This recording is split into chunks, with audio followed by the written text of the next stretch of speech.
Good morning, Wendy. Good morning.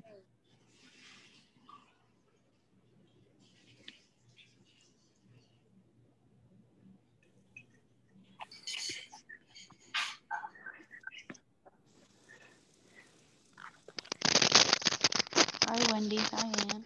How are you? Hi. Hi, Wendy.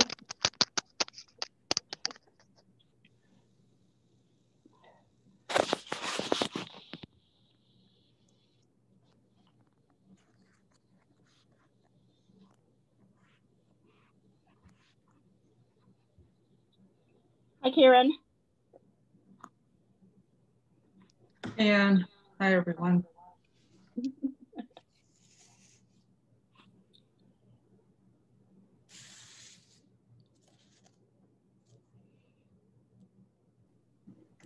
Samina, I'm so happy to see you. We'll have to Zoom soon.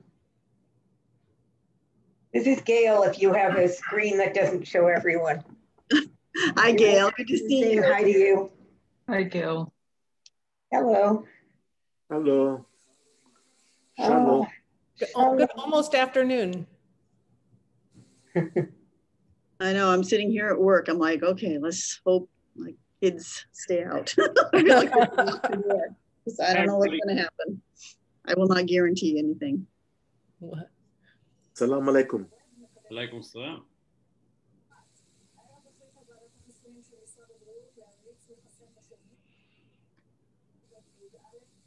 Hi, Rabbi. Hello, hello. Good morning. Good morning to you. Everyone has a smile this morning on their face. It's a beautiful why? day. A new life. Had a good week. A new world. Yeah. Hope so. They just have an announcement. I'm listening to the news from Israel. They are now going to start vaccinating people who are 11th grade and 12th grade. Start this. Good morning.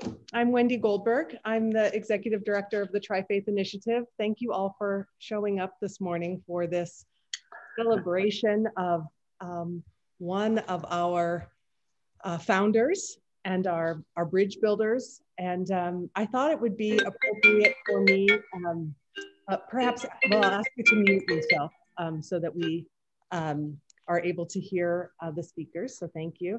But I thought I have the good fortune of having a lot of archives about this path that we've been on together. And so I was able to dig out a letter that I have from February 18th of 2009 that came from Dr. Mohiuddin. And I thought it would be lovely if I read that to you as an opening prayer. So, we are inspired by the idea that the Abrahamic faiths, Judaism, Christianity, and Islam, share a grand heritage. We have traditions and beliefs which bind us together. We are an interrelated unity that we should and can be working partners in the service of God. We want to transform this inspiration, this vision into a reality by planting our places of worship in a common garden, by building and sharing a palace of ideas, hopes, and dreams. This palace will be the home to a center of excellence for learning, scholarship, and knowledge, a beacon of hope, which will dispel the shadows of ignorance and mistrust, a voice of serenity among the cacophony of doubt and distrust. It will be a place that we will go to seek understanding and build trusting relationships. It will be the glue that holds us together at this interfaith center, which brings the three Abrahamic communities together physically, spiritually, and socially. This coalition of spiritual and material resources will accomplish so much more than any one of us alone. This spiritual, intellectual, physical, and monetary resource as a joint force will be used to reach the local, regional, and national, and even international concerns of justice and fairness. Standing together, we will confront the inequities of poverty, opportunities in healthcare, face the demons of bigotry, prejudice, and discrimination. Responsibility to deal with the current situation of ignorance and hatred is not optional. It is our obligation and sacred duty. Let us take the road less traveled, as it will make us all different, said Robert Frost. We shall never doubt that a small group of committed people can change the world. Indeed, it is the only thing that ever has, said Margaret Mead.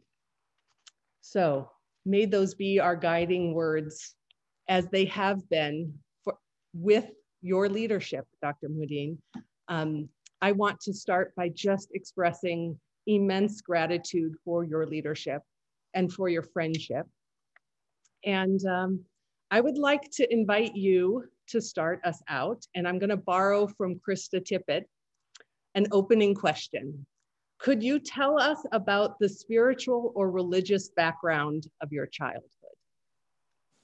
I was born in a religious family, and we were really practicing Muslims and really faithfully observed our faith. And as a medical professional, how did your faith inform your practice? I think, the importance of faith has always been really important to me. And even in my medical practice, I always observed my faith very carefully. And it has always been a guidance to me. Did you ever encounter Islamophobia as part of your practice? Not really, not maybe occasionally, but not very often. So I know you raised your kids in Omaha, and you've been in Omaha a long time. Tell us a little bit about that. And if you are a member of Dr. Mohiuddin's family, you could start to organize your thoughts to share with us next. We'd love to hear stories from your perspective. So, but we'll let you tell us the story first. Dr. Mohiuddin, what was it like as a Muslim to raise kids in Omaha? It was not easy, because when we first came to Omaha, there were very few Muslims in Omaha, and we were really not able to practice our religion as we do now, that now we have a mosque and we have everything to celebrate our religion very well. But in the beginning, it was not easy. Coco, I know that you're sitting there. Yes. Maybe you could start us off in terms of some of your memories about Dr. Mohiuddin being your dad and the leadership that he has shared with all of us. What was it like to have him as a dad? I just remember him like always being a leader and like wanting to promote Islam, but since the Islam population was very small when he first came over, it was hard at first, but then it grew and he always wanted to be involved. And then I can remember being very, very proud when he wanted to create the AMI, because he wanted to promote the role of women, and the AMI would encourage that. And I just always have been very, very proud of the stances he has taken on the equality of women, and also the inclusion of other religions, and his fairness. And I'm just immensely proud of him. You know, this is a great moment for us to remember your mom and her contributions. Dr. Mohiuddin, do you want to tell us at all about how she supported you? And let's bring her memory as a blessing into this moment. She was very, very supportive of my efforts in promoting AMI. And we had all our initial meetings at our house. And she was really a very good supporter of all of that. And I don't think I could have carried on anything without her help. Who would like to add to the stories here of this beautiful family?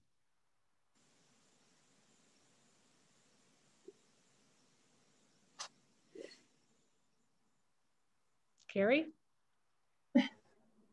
I am Dr. Mohiuddin's daughter-in-law, and his son, unfortunately, he's tied up in a meeting that he's trying to get out of, so he'll be with us soon. But I remember when I was first getting to know the family before Rashid and I were married, and it was definitely, I think when I think of Dr. Mohiuddin, I think of Ami, his wife, Aisha, Mrs. Mohiuddin, and because they truly were such a wonderful partnership. And I knew when I met them, I just felt so welcome. I was not Muslim. I am not a practicing Muslim.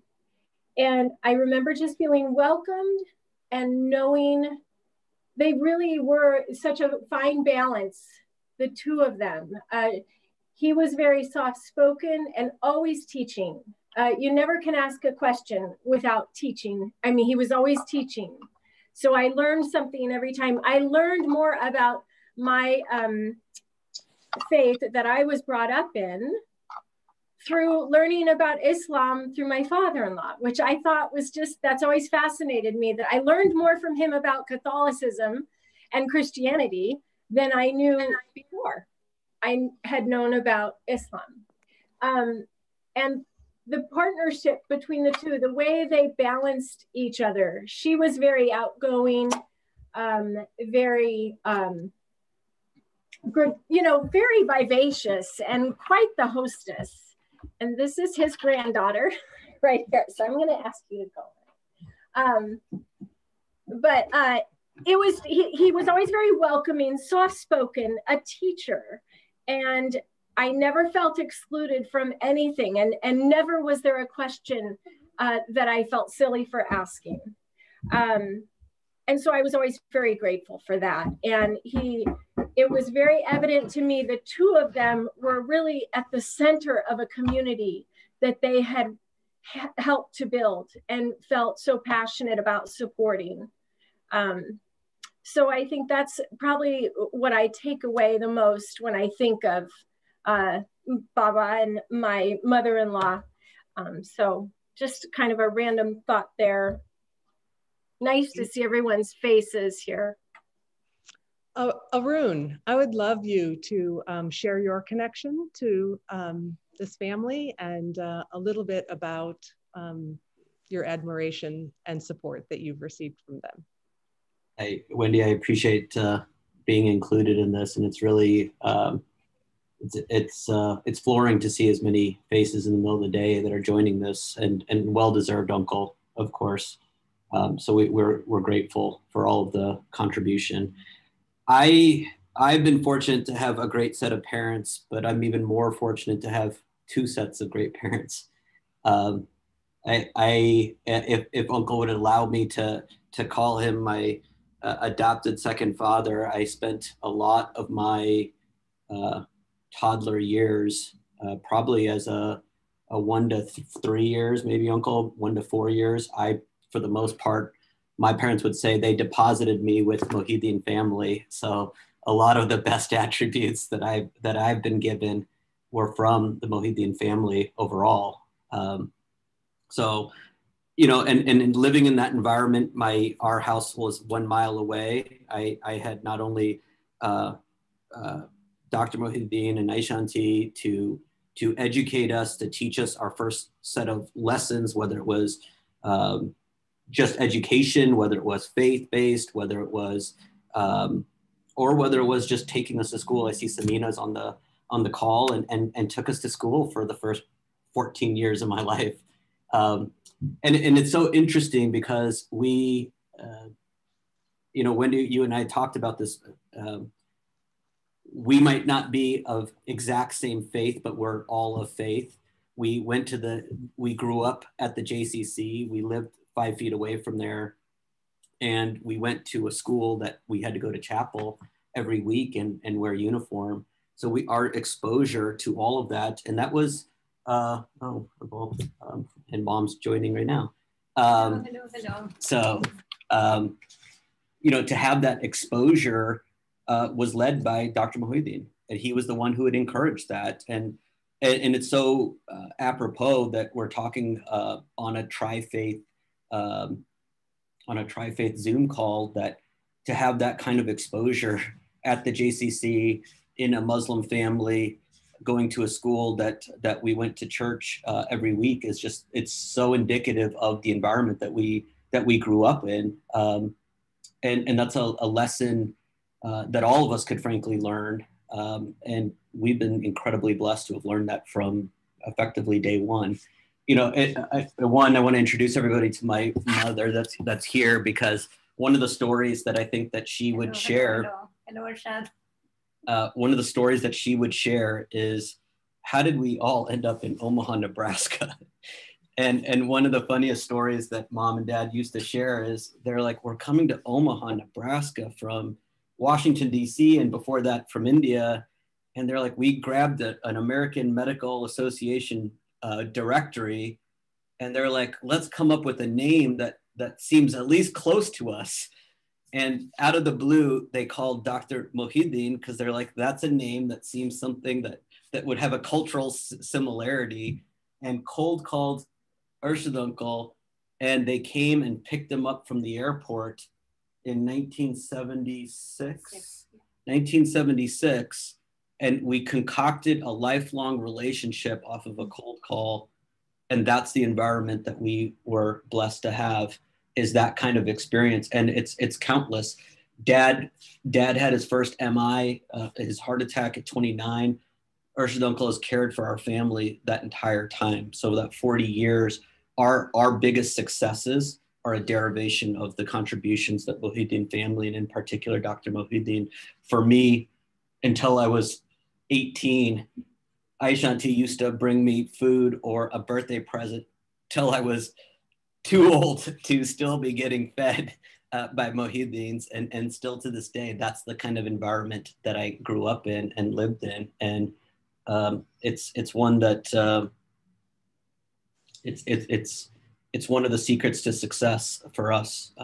It's one of the foundations that led us to kind of prosperity. So it's one that we'll never forget, for the good times and the bad times, to the ER visits at 2 o'clock in the morning where Urshid uncle would show up and take care of dad when needed. All of those things we owe all to Mohiuddin family, and in particular, Dr. Mohiuddin. So we're incredibly grateful, and certainly can share a million more stories if needed. And we got 40 years of them.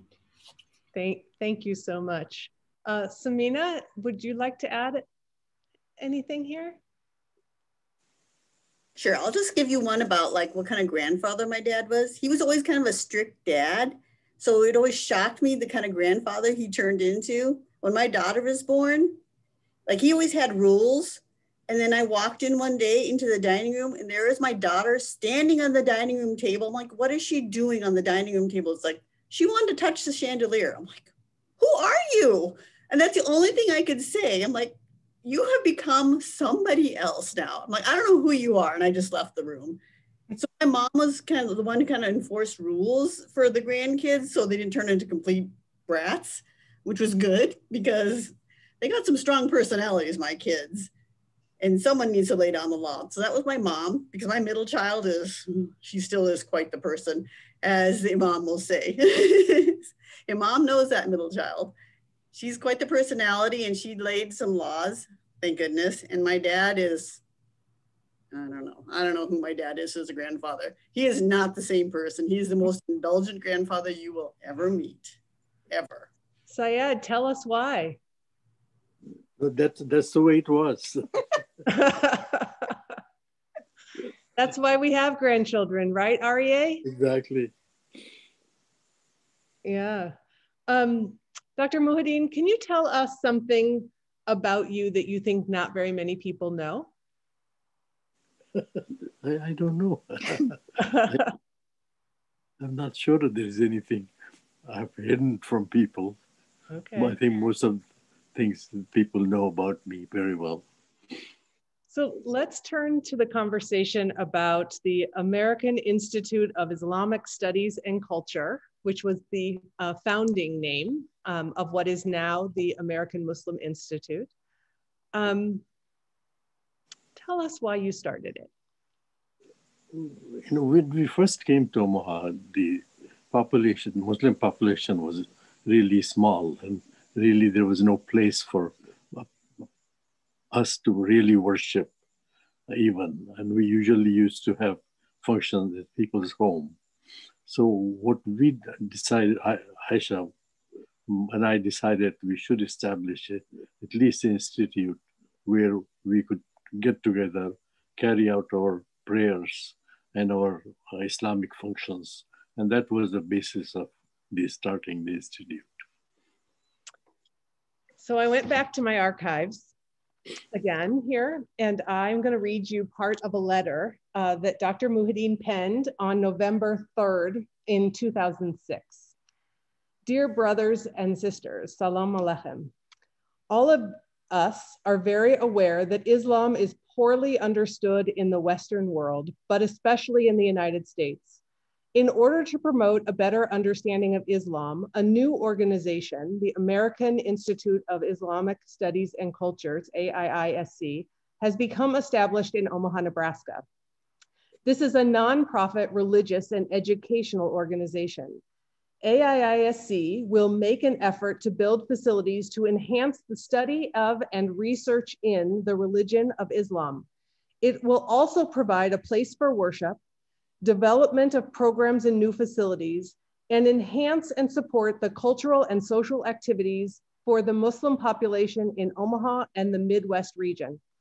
A major component of AIISC's activities is establishing an interfaith dialogue. For this purpose, we have agreed with Temple Israel and the Episcopal Diocese of Nebraska to pursue discussions about the possibility of co-locating our prospective places of worship to create an interfaith campus.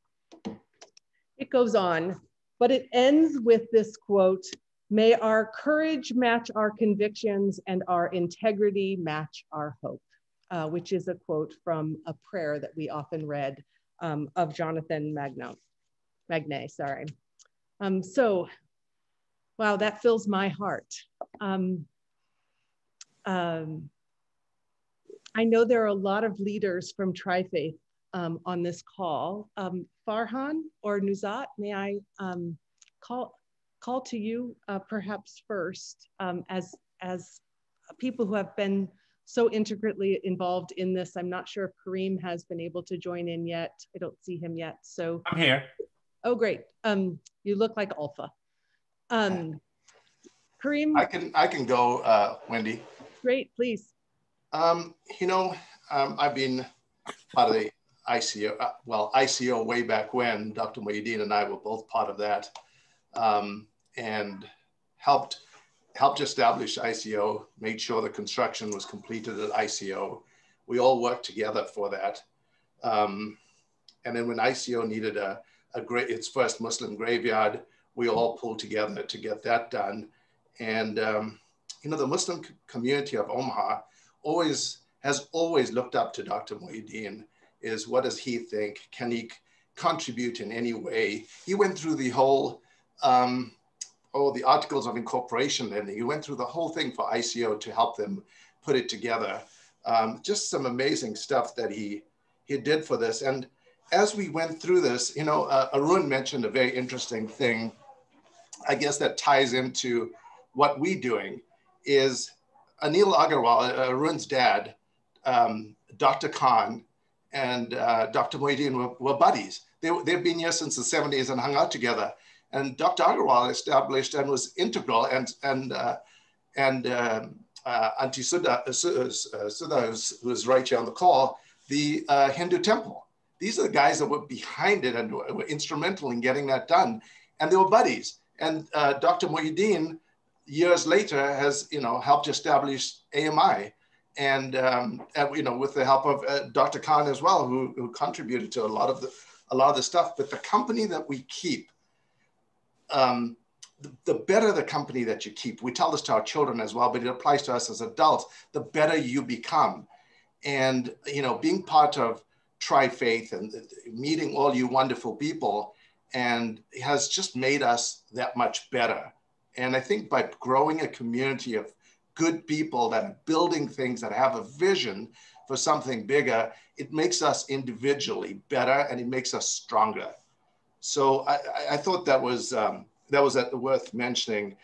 I'd say this, being on the board with Dr. Mohiuddin has, for me personally, has been fantastic because it's the values that he will never break from. In fact, if you piss him off enough, he'll walk away and he'll be upset at you for that. And you can question yourself and be like, oh my goodness, what did I do? Where am I veering away from? And you kind of check yourself. He's very passionate about the Institute and the values and the vision. And that's something that we, Karim and Nuzhat and the rest of the people on the board, need to remember as we take this thing forward. So I guess in closing, I just want to thank Dr. Mohiuddin for everything that he's done for me personally, as well as for AMI. Thank you. Thank you. Karim? Thanks, Farhan. You know, I don't know if even Dr. Mohiuddin knows this, but I really actually seek to get to know him. I actually met Rashid early 2000 when we worked together, and you know, similar to what Arun shared, I was like very looking for Muslim leaders to just get to know him, and I think when the opportunity in early 2006 or late 2005 came about kind of thinking about the AMI, and I heard Dr. Mohiuddin's part, I was like, I'm going to do it. I'm just going to join this because of, I think to Farhan's point, I think what we all discovered is his commitment, his value. I mean, I think I continue. I don't want to sound like I learned. I mean, I think we're all going to continue to learn, ability to listen and, kind of sincerely think about how we're going to make a difference. And like Farhan said, is once we're set, I think, is the ability to stick the course and find every opportunity, to make things happen. I think I think I got, personally, I'm going to speak for myself, I got a lot more out of, this experience, getting to know Dr. Mohiuddin and other leaders on this than probably I will ever put in this. I think I'm lucky. I believe Omaha is lucky to have somebody like this be part of this since the 70s and making an impact, a dent. I think is going to be forever, visible and impactful to the. I mean, I don't think there is any way I can find time to or words to describe the impact that he made. I think on this community, on me personally, and I think I believe the city. I think with all the work he did on a medical field and professional, kind of his profession, I think we will be. And Dr. Mohiuddin have a lot, more miles to make an impact. So I don't want to sound like, I think we're very grateful and we should be. Thank you. Nuzhat.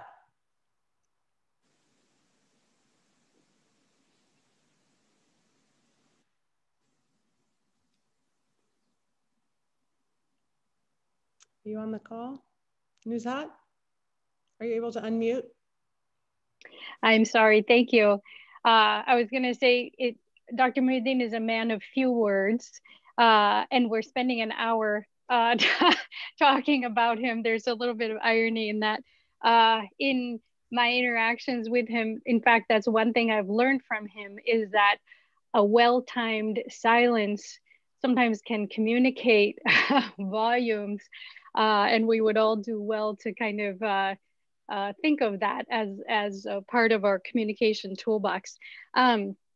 I absolutely want to applaud Dr. Mohiuddin's vision.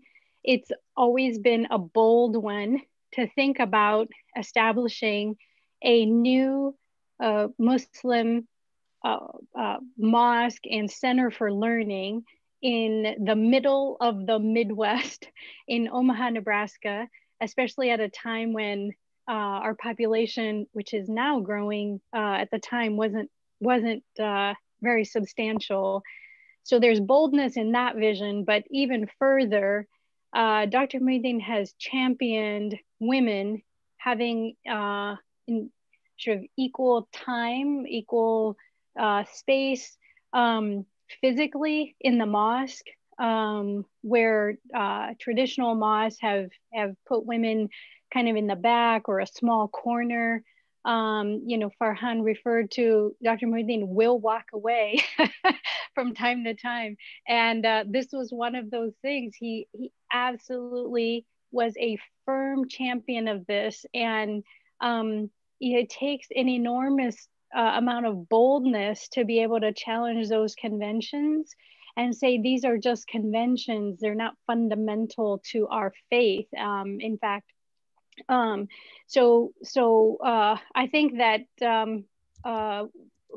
that's something that should always be mentioned when we talk about Dr. Mohiuddin, was, you know, daring to dream. He's not just a dreamer, though. He's very much a doer, and his generosity, both with his time and his treasure, is really, you know, so he helped fund this idea, helped nurture it and grow it. He's also a good fundraiser. He's not afraid of picking up the phone and going to anybody and asking them to help contribute. And the final comment, both with regard to his generosity, but also a deep-rooted faith. So I'm relatively, compared to Dr. Mohiuddin, I'm a younger person, but every time Ramadan comes around, at some point my faith flags and I say, oh my God, at some point I'm too old to do this. I you know, was fine when I was younger, but it's getting harder as I get older. Well into his 70s, Dr. Mohiuddin, you know, was still keeping, if not all of the fast of Ramadan, you know, he would at least fast for one day, and host then an iftar at Creighton University, to which I had the privilege of being invited. And it was, you know, though it's in those ways that leaders inspire and nurture and encourage others. And I would look at him and say, at his age, he's able to do this. You know, how dare I sort of complain about my 1 or 2 or 5 days of discomfort. And so I really look to Dr. Mohiuddin as a mentor, a bold leader, and someone for whom I have very deep respect. Thank you. We're going to return to a few stories from family. It's come to my attention that you have some cousins on the call. Malia, I believe I'm saying that right, and Sarah, we would love to hear from you as well, if you could unmute yourselves and share your relationships and stories with the Mohiuddin family. Okay, my name is Maliha, and people from Omaha, probably the people from really old time, still know me. I used to be, I used to try my best to volunteer, and I was the Sunday school principal. So probably the parents there, their children are now old. And so as I'm getting older too, but Dr. Mohiuddin is my husband's uncle from mother's side. And I have a unique relationship with Dr. Mohiuddin. He was my boss, as well as he was my uncle-in-law. And when we moved to Omaha, we moved because of him being there, like, because he was there. So he was the one person that, you know, we were looking forward to go. I had, until then, never met him. So this was my first time. So when I met him for the first time, he was definitely a man of few words, didn't speak much. And so I had heard stories about him that he's like, you know, he talks very little. And so I had my opinion about him, but as I got to know him, I lived there for about 8 years. And as I got to know him as a very compassionate and not at all a quiet person. Like, I got to know a lot of stories through him. And when my children were there, my husband's parents, both of them died when they were, when my husband was very young. So I asked Dr. Mohiuddin if my children can call them grandparents because they never had grandparents. So he is still my children's grandparent. They call him Dada and Dadi. And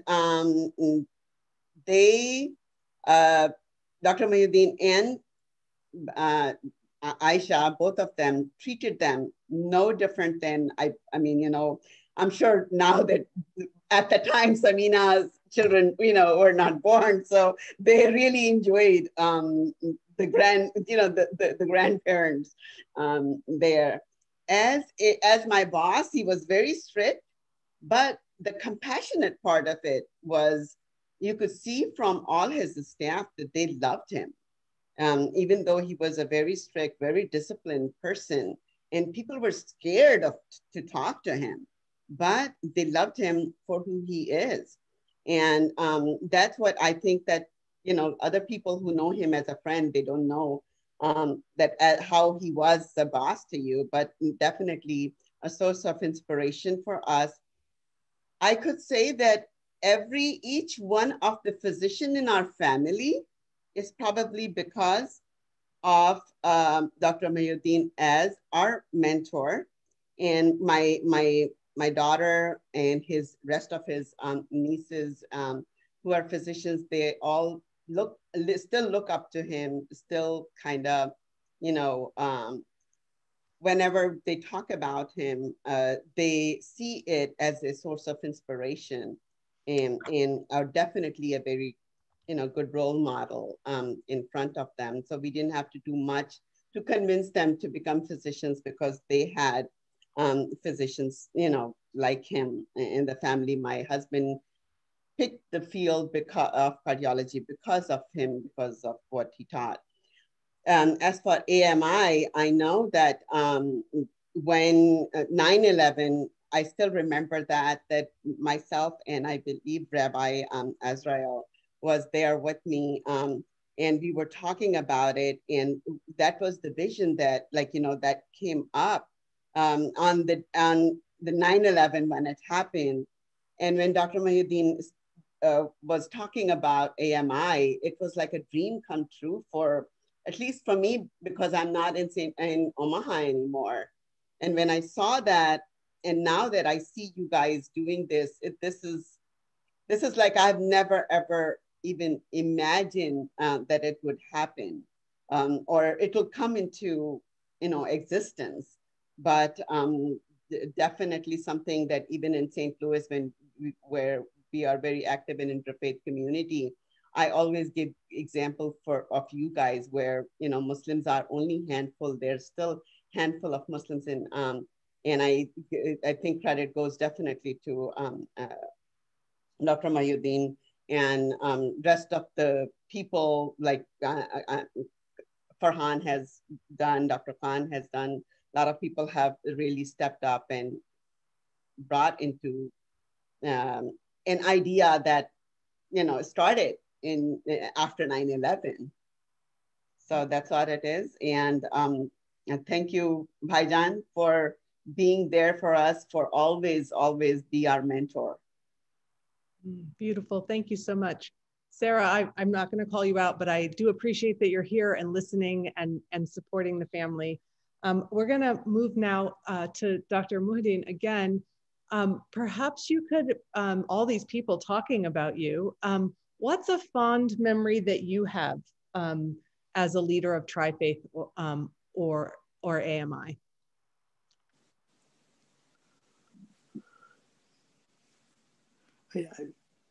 I can't think of anything particular. How was being on the Daily Show? Oh, of course, it was interesting. All right. Well, we're going to let others keep talking about you then. We clearly can see that the reason you're a man of few words is because everyone else wants to talk about you. So that's such a blessing. Rabbi Azrael, you brought us to this relationship. We'd love to hear from you. Thank you. I remember early visitations with my wife, may her memory be a blessing, and the doctors and Aisha's, may her memory be a blessing too. Always the most amazing hospitality, the most tasty food. It was like you are visiting some kind of an oasis in the middle of the desert, visiting and enjoying every conversation, every insistent on eating one more sweet, one more of the well-baked goods in their home. But then I remember also, and I admire very much, the calmness of Dr. Mohiuddin, the ability in few words to achieve some kind of a equilibrium in the topics and the conversations that took place. You know me, I want things to happen now and maybe yesterday.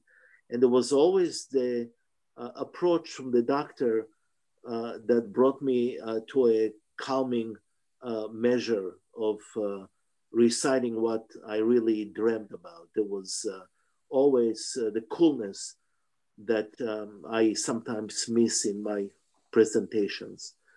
I wanted to bring the Messiah now, and it didn't happen always in the speed that I wanted things to happen.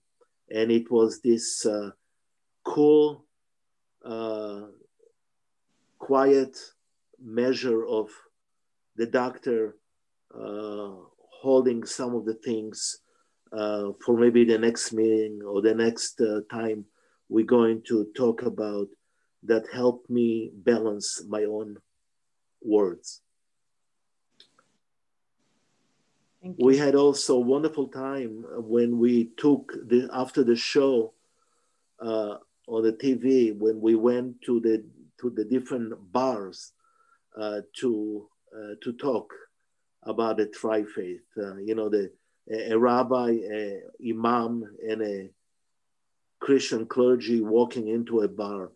And we had some great conversations in those moments of understanding each other, religion, and understanding where we're coming from. Great memories. Thank you. Bob Freeman, I don't think you need introduction. Syed, I'm going to ask you two questions. I have my answer to them, but I'd like you to share yours with everybody. When we first met back in January of 2006, exactly 15 years ago, we went and met at the Benson Library. And we started talking about building a mosque and a synagogue and a church together, which had never in the history of mankind been done before. It was impossible. What made you think it was something we should even waste our time talking about? Why were you there? To me, it was the normal. It was the normal thing to do. It was the fact that we were together. I thought that was the next step to be taken to actually build a place where all the three religions could practice together. All right, so here's my second question. I've never asked you this before. Rabbi Azrael and I came to the Benson Library and we met with you, and you brought along a handful of your colleagues. What had you talked to them about before the meeting that I would have no idea about? And how had you prepared your colleagues to have this first meeting with a couple of Jewish guys who nobody had met before? And what were you Muslim leaders thinking and saying to one another as you came to this meeting in Benson 15 years ago? We really did not have any particular ideas. We really thought that we will meet with open hearts and open minds and have a conversation about our religions and see what we could do to bring these people together. We really had no prior commitments or plans to that. Well, I can tell you, and I'll tell everybody who's listening, I made a lot of notes after that meeting, and you and your colleagues, Muslim community leaders, ended up having a lot of very specific ideas. And the discussion that we had with Rabbi and myself certainly led to the 5 or 6 of you who were there together having a lot of great ideas, many of which have come to pass in these ensuing years. And I can't give you enough credit and tribute for the foresight that you and your colleagues had in coming to that first meeting. Thank you. Thank you. So the next partner who was invited in was Tim Anderson. So Tim, please share. Yeah, thank you, Wendy. And thank you, Dr. Mohiuddin, for who you are. I can still remember the first meeting I attended with Tri-Faith, and I walked away from that meeting just saying how amazing a person and how blessed I was going to be to get to come to know you and the many other people in the Tri-Faith. But what was really fun was when we began to take the Tri-Faith out on the road to, whether it was just here in town or across the state or even across the nation, and we would go together. I always looked forward to having the opportunity to introduce you to my friends and other fellow Christian leaders, knowing that they would walk away with that same exact feeling of they had met someone very sincere and committed and just such a wonderful person. And I really looked forward to that. That was a blessing each time. So, I just thank you for your leadership. Thank you for your friendship. Always. Thank you. Tim, thank you for your grace, for your ongoing commitment to keep your heart and mind open to the work that we're doing here. And that brings us then to Eric Elness and the transition of our Christian partner from the Episcopal Diocese and Tim's heartfelt leadership and partnership to inviting Dr. Mohiuddin into Countryside Community Church and your discernment and process. And so, Eric, if you could share some words with us.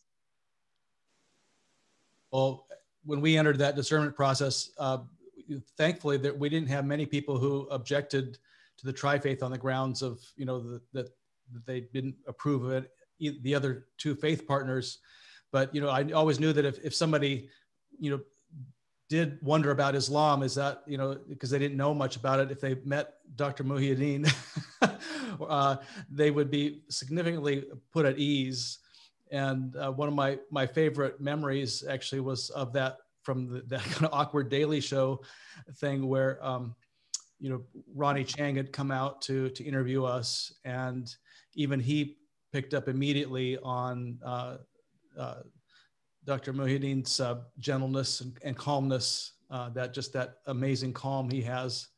And in the middle of the interview, he stops himself and says, "Hey, excuse me," but he points to Dr. Mohiuddin and says, "Would you mind just taking it down a few notches? You're scaring the blank out of me." and it was so perfect because it was such a recognition of just how calm and what a peaceful presence he and a stabilizing presence he always had. Thank you. Nuzat, you have something you'd like to add? Yes. So just to echo and give an example that further illustrates what Dr. Elness just said, when we were looking to build the American Institute of Islamic Studies and Culture, now known as AMI, while we had broad support across the Omaha community, there were some people that objected. And among those objectors was a group called Bikers for Jesus. And so Dr. Mohiuddin mentioned it to us at a board meeting and said that he and his son were going to go have lunch with them. And I have to say, somewhat like Rabbi Azriel said, you know, the rest of us might be somewhat hyper, and Dr. Mohiuddin just has this calming approach to him. And I remember going like, bikers, why are we meeting with bikers, you know? But anyway, Dr. Mohiuddin went and had lunch with them. I wasn't there, so I have no idea what he said to them or they said to him. What I do know is after that lunch, we never heard from him again. And so he just, I think he just has this incredible presence and calmness, and that surely puts, you know, people's fears at ease. Thank you. I would build on that. We did a program at Temple Israel called One Tree. Many of the voices that are here tonight participated in that And my mom met Dr. Mohiuddin on that day and heard his story. And that was the moment that my parents transitioned from saying that dream of this tri-faith thing that you all think is going to happen, that felt a little scary to her, felt very real. And so absolutely, Dr. Mohiuddin has been such a grounding leader. Another example, I would say, of Dr. Mohiuddin's leadership from my seat when I was a board member, I have a memory of the only time that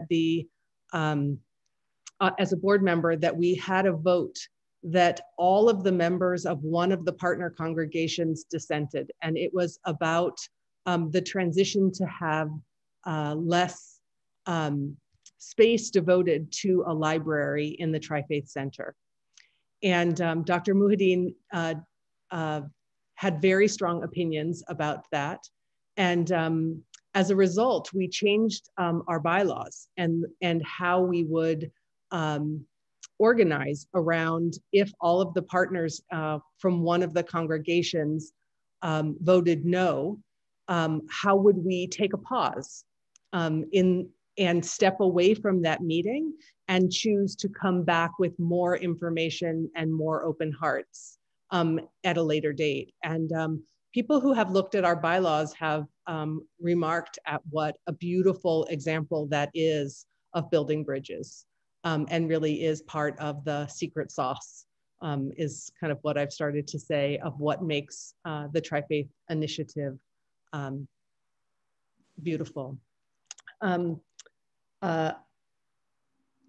I think that I would love to have us come to some kind of a closing appreciation for all that you have led us to. And with much gratitude, I would like to give the floor to Imam Jamal to both share his reflections on his relationship with you and offer us a prayer. Assalamu alaikum. First, I would like to say before I start my prayer that traditionally, when we are in the presence of some great people like Dr. Mohiuddin in devotion, in function, in age, usually at the end of that meeting, we ask them to pray for us. And that is the tradition. But I was asked to fill that, shoes here and speak in front of him. So I'm asking his humbleness and his greatness that I will be speaking, I will be making the closing prayer. Whenever Dr. Mohiuddin comes to my mind personally, I always resemble the following verse from the Quran. So I will go with that verse and then I will start my prayer. So the verse in chapter 41, verse 33, where Allah says, "And who could be better of speech than he, she, who calls his fellow men unto God, and does what is just and right, and says, verily, I am of those who have surrendered themselves to God, unquote. So here, we are asking our gracious God, the dispenser of bounties, to guide us among those whom he has guided, to grant us well-being among those whom he have granted well-being, to turn to us in friendship among those whom he has turned in friendship, to bless us in what he has bestowed, and save us from the evil of what he has decreed. Truly, he decrees, and none can decree against him. One whom he has befriended is not humiliated. Blessed are you, our gracious God, and exalted. O God, bless Dr. Mohiuddin with endless happiness. Fulfill all his dreams, aspirations, respond his supplications, and reward him a home in paradise. Our gracious God, we seek for Dr. Mohiuddin your forgiveness and his well-being in this world and in the hereafter. Grant him good health in all his body. Grant him good provision. Guide him and forgive him. Give him light on his right hand, on his left hand, above him, beneath him. Increase light within him and illuminate him more and more. Our gracious God, we thank you for the gift you have blessed us with Dr. Mohiuddin, and we ask your special blessings on each of us attending today. Amen. Thank you. Thank you all for joining. We would love to get your feedback on today. Surely it was a beautiful celebration of a life well served. So may you have many more blessings, and from a Jewish context, may you go from strength to strength. Thank you all for joining us. We'd love you to fill out our survey if you have a moment. We look forward to having you join us again soon. Thank you for being here. Thanks, Wendy and team, for making this happen. Yeah, thank you. Thank you, Wendy. Thank you, Wendy. Thank you, Wendy.